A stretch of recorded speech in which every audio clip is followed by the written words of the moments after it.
I recently had a headlight go out on my car. No big deal. Or so I thought. I had changed one before on our Ford Escape, same year. And it took me about 10 minutes. Simple and easy. So, in my mind, great. On my Ford Fusion, it's going to be exactly the same thing. But it wasn't. And what I should have been a quick fix turned into me watching multiple YouTube videos, digging through the manual, trying to access very tight spaces, and second guessing myself every step of the way. It took way longer than expected. I expected it 10 minutes to be done really quick, and well, it took me a bit longer. Ended up getting to take off my whole bumper. And here's what it hit me. I didn't need more information. I needed the right guidance of somebody who'd worked on that car specifically to know exactly what to do.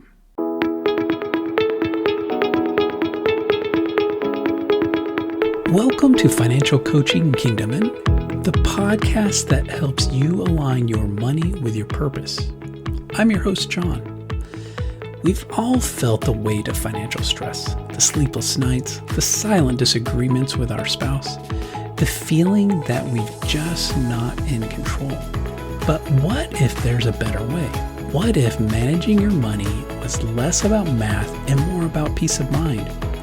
On this podcast, we'll explore a different kind of financial freedom. It's not just about what you earn or what you owe.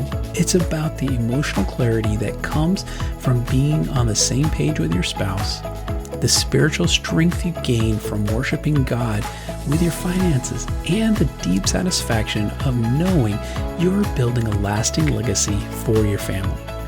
Every week, we'll cut through the noise to bring you simple, powerful truths that will help you move from financial chaos to confidence. If you're ready to find clarity, grow in unity, and live with purpose, you're in the right place. Let's get started.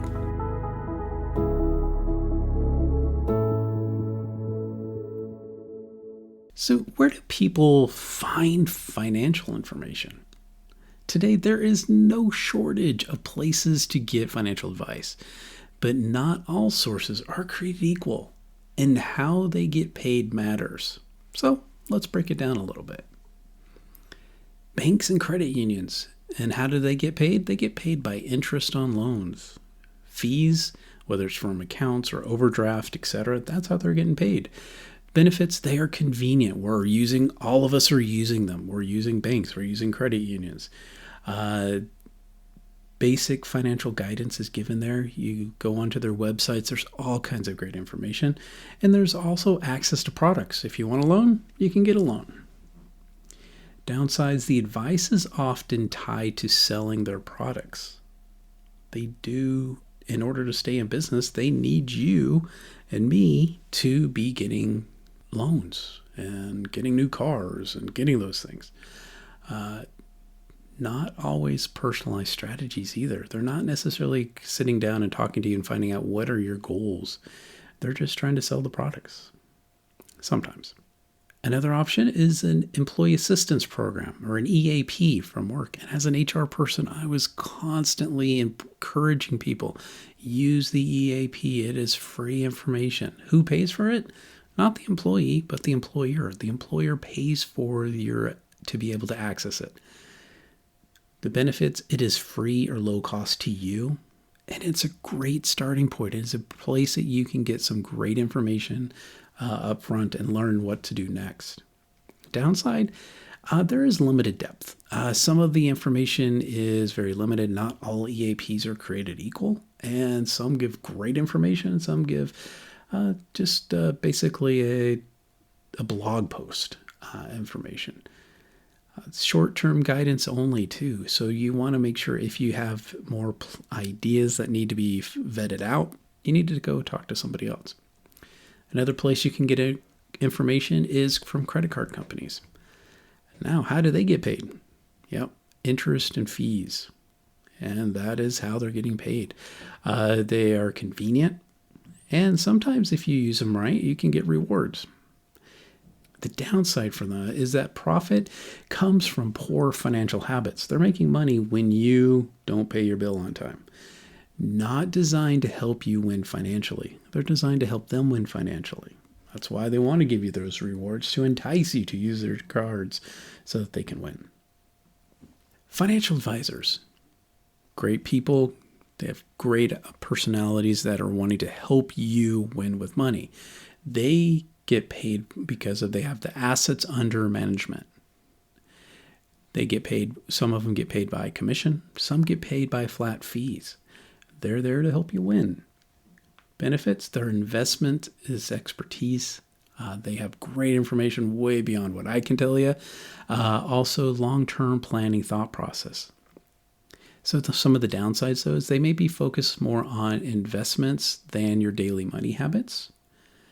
And the investments can vary based on the compensation model. So depending on how they get compensated, sometimes they may be suggesting various avenues of investment. Also, many of them want you to come in with a rather good net worth amount so that they can help you. Other places that you can get information would be like AI or like ChatGPT or those type of tools. How do they get paid? They get paid by your subscriptions or platform usage. Benefits, fast information, and accessible at any time. If you have a question, you can pop it in there. It'll give you the information right away. And it's great for learning. There is great information that you can get through AI. Downside, it's not personalized to your full situation. So you're typing it in and it is researching what it finds online, what's getting paid for. And there isn't really an accountability. So nobody is really saying, hey, how's it going? How are you guys doing in that way?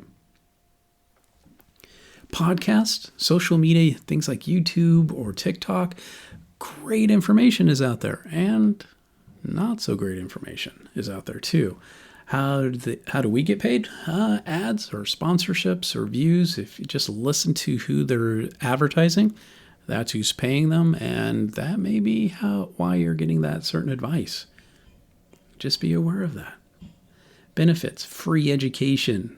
It is all free to use. You pop it in, your earbuds in, and you can listen to us on your way to work, on on the treadmill, all those type of things. It exposes you to ideas. Get you new ideas. You can listen to things, listen to people, get a good understanding of people's personalities from what they're saying and how they're directing you. Downsides, it is general advice. I'm not going to be able to talk to you about your specific plan on my podcast unless you come on my podcast. If you want to, come on in. It can be oversimplified or misleading. Sometimes we have to give general information, so just be aware of that. And the information overload. You can get all kinds of information. You can listen to my podcast and find out what you should do with credit card debt. And you can listen to somebody else's podcast and say how they love credit cards and the debt is great and wonderful. So you just have to get a good understanding for yourself there. Investment companies. Investment companies have great information on there too, so that you can get access to. And how do they get paid? They get paid with their fees on investments and also fund expense ratios. So the finances that they get, if they win, you win partially on that. Benefits, access to the markets, and you get professional management. You're not having to know exactly which stock to put money in today. You're putting in that investment company like a mutual fund or something like that, and you usually have managers who are managing that for you. Downsides, it's focused on investments, not the full financial life. If you look at their information, it's always time for you to invest into your retirement and put money away for retirement when you can't access it until you're in retirement.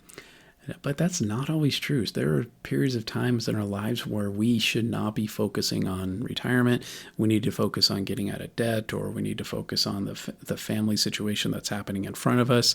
But we want to get to that point where we are able to think about retirement a little bit, or a lot of it, may overlook behaviors and habits. And sometimes that is the case with all of these financial advice. Sometimes we're looking at numbers and not behavior. And so we're looking at, hey, if you do it this way, you'll win with money because all the numbers show you the right way. Another place that you can get advice is from like payday loan companies. Yep, they're there. They're on the street corners. They are, you drive past them every day. You need cash, they'll help you out. They will get it for you. How do they get paid? Extremely high interest rates and fees. So be careful with that. Quick access to cash. They will let you know you want $500. Walk in today, sign this paper, and we'll give it to you. Or sign over your car title. We'll give that to you. Downsides designed to keep you in a cycle. We had this program at one of the jobs that I worked at where we helped give out people just $100. It could be like basically a small payday loan type of thing, and they would pay it back. There's very small, no interest on it. There was a processing fee of like $2 or something like that. But then once people started doing it, they could not get out. It's like, what is happening? This person we had to limit the number of times that people were allowed to do this. And there were people who amazingly could tell you exactly when they could get their next loan. And I had to look it up, but they knew it exactly. And one of the most expensive financial options. So just remember that if you're doing payday loans, it is expensive. My suggestion, please don't.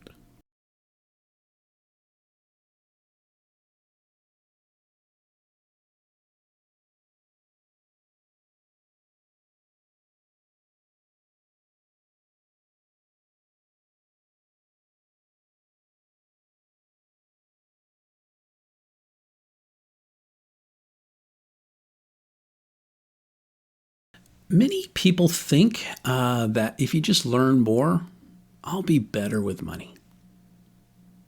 Is that you? But that's not the issue. Financial success is about 20% knowledge and 80% behavior. You got to look at, are you being consistent? Is there consistency in what you're doing? Are you disciplined? Are there times where, even just last night, it was like, man, I don't want to make dinner. Let's just let's go out for dinner. Well, we don't want to go out. Let's order in. I'm like, oh, wow, that's a bit more expensive. How about I make something? So we took a little bit longer. I made something. It was great. But that's a discipline that we have to keep into mind. Decision making. Are you making decisions? Who's making the decisions?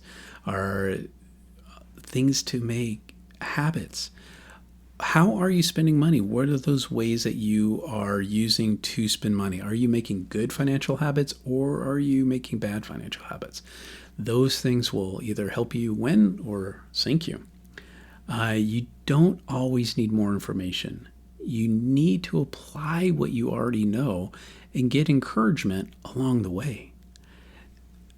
Sometimes you already know what you need to do, and many times you do, because that's what I do a lot of times is I just help people think through their options that they already know about, and they're able to think through and go, yes, I see where I need to go, and this is the best steps for me and my family.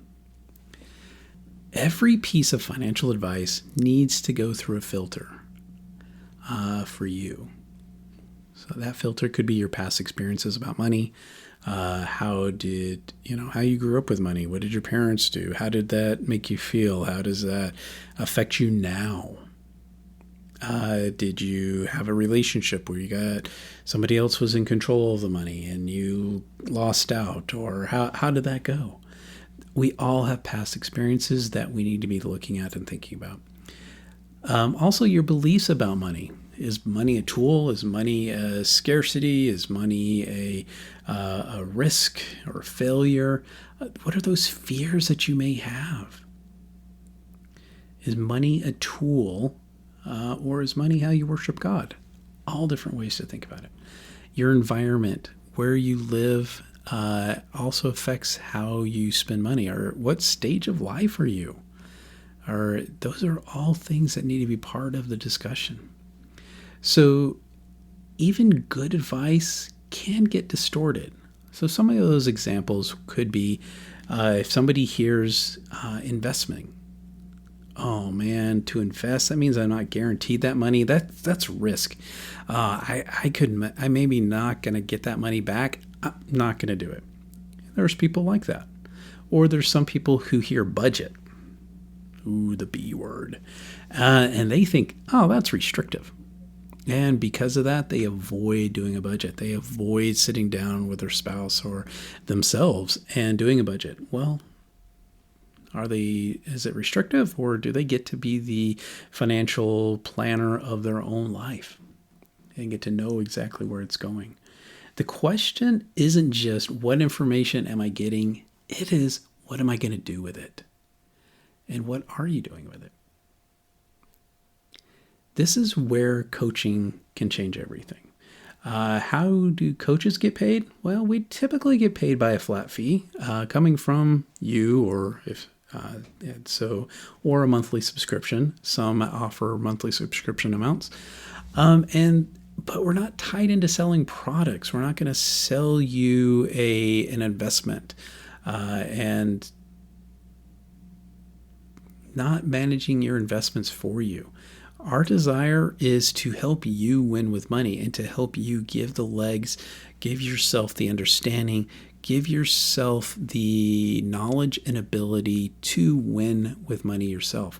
I'm not here to be your financial domination and telling you exactly where to spend money and to do things or do this way and that's the only way. I'm here to work with you. Benefits of coaching.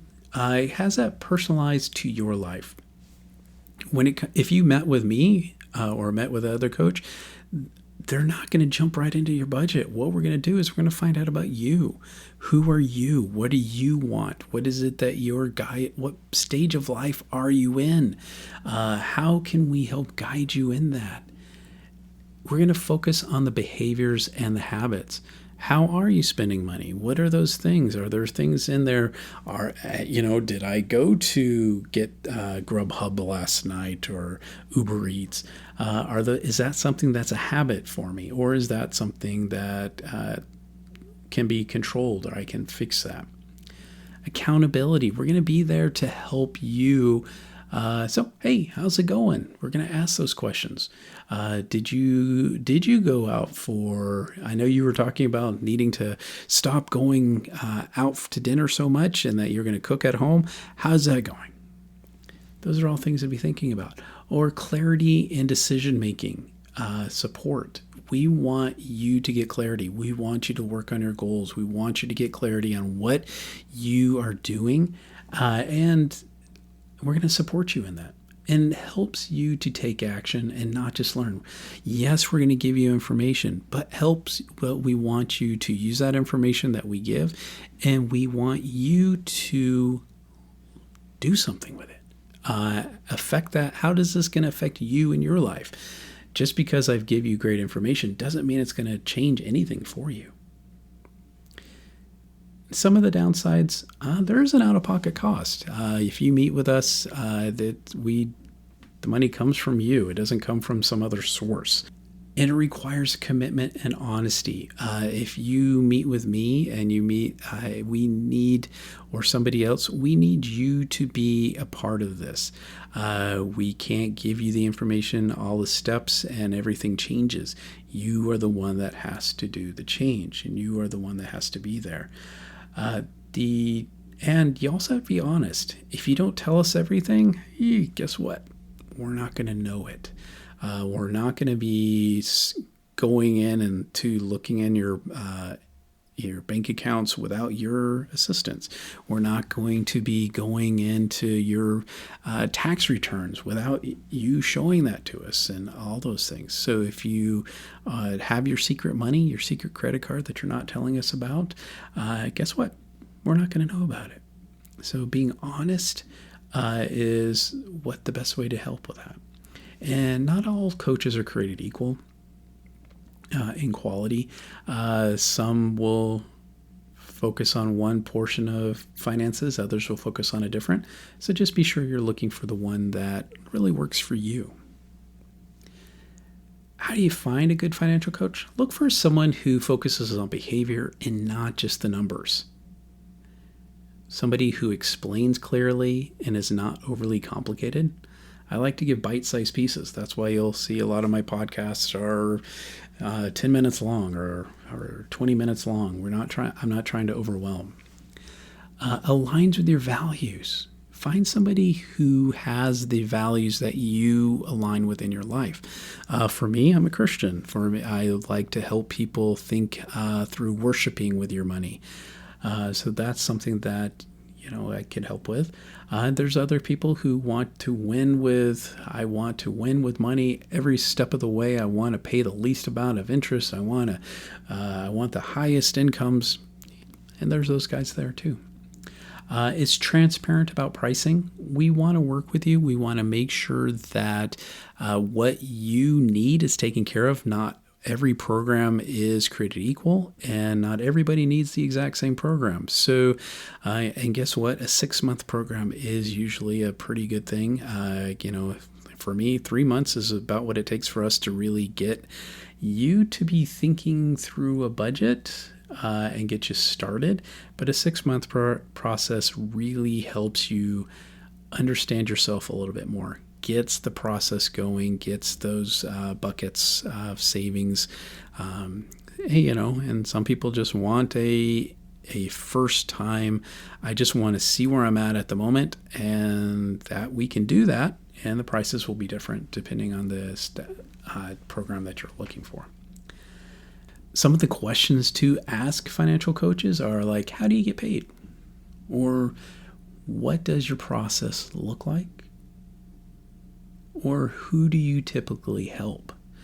So how do I get paid? I do get paid from you. And that's how I typically get paid, by either I've actually had other people pay for programs for somebody else when that person was not able to pay. I've had people who have paid for Go to financial and coach some people who've met with me and then chosen not to go That's through coaching. financial. What does the process look like? Jon, It looks like J-O-N, meeting with you, getting to know LLC.com, you, your family, and your let's build your situation, financial future and together. then walking through. Okay, so let's see. What are your goals? What is it that how we can be moving forward? And then let's put together a plan together and get that going. Or who do you typically help? I've typically helped couples. I've helped single men. I've helped single women. And I've helped a lot of some retirees, people who have had loss in their life. Those are the people who I've been able to help, people in those change of life situations. And final thoughts on this is, going back to that headlight, I thought I needed more information, more videos, more effort. And what I really needed was the right help at the right time. Your finances are no different. You don't have to figure it out all alone. And honestly, you probably shouldn't. And if you're ready to stop guessing and start moving forward, let's talk. This journey isn't just about you. It's about building a legacy for your family. If you're married or in a relationship, share this episode with your partner. Have a conversation about the principles we've discussed and start building a financial plan together. A strong team starts with a shared vision.